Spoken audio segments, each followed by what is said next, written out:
Let's do a final question on the resurrection then, Dr. Craig. This questioner says, I was once discussing with my friend about the resurrection. The main core of the argument was this. 1, if Jesus resurrected, then he is God. 2, Jesus resurrected. 3, therefore Jesus is God. Said I've had this discussion many times and discussed the various evidences that show Jesus had resurrected. But I failed to talk about premise 1, and my friend made me realize this. That is, if Jesus resurrected, then he is God. I thought about it, and it does seem that the most we can deduce from Jesus' resurrection is that he had supernatural powers that would allow him to rise from the dead, but it doesn't follow that he is the God of the universe. Am I missing something vital here? Please point it out, because it seems that premise 1 involves some sort of bloated conclusion. If Jesus resurrected, then he is God. Is there a way to prove the premise that if Jesus resurrected, then he is God?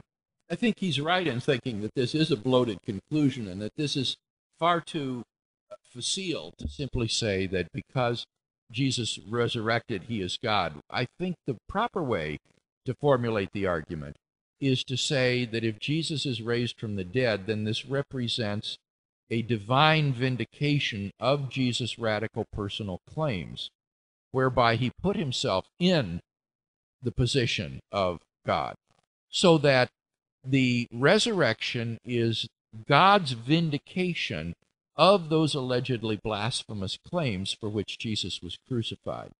And then I think the resurrection does, in fact, serve as a confirmation of Jesus' divinity by this indirect route. So it tends to verify Jesus' truth claims. Right. And Jesus claimed divinity, John 8:58 and so forth.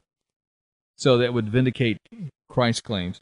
He's asking that the most it could prove would be that Jesus had supernatural powers and was able to somehow resurrect. Right. He's thinking here that anyone who can rise from the dead must be endowed with some great supernatural powers and abilities, and obviously that wouldn't prove deity, that wouldn't prove divinity.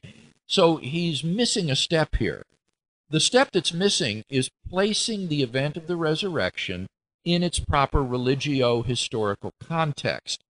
It is the religio-historical context of an event which will reveal to us the meaning, and in particular the religious significance of the event.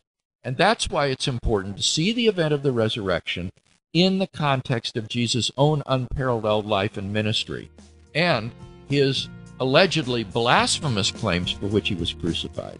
If God raised this man from the dead, then God has unequivocally committed himself to the man who allegedly blasphemed him and has vindicated the truth of those claims.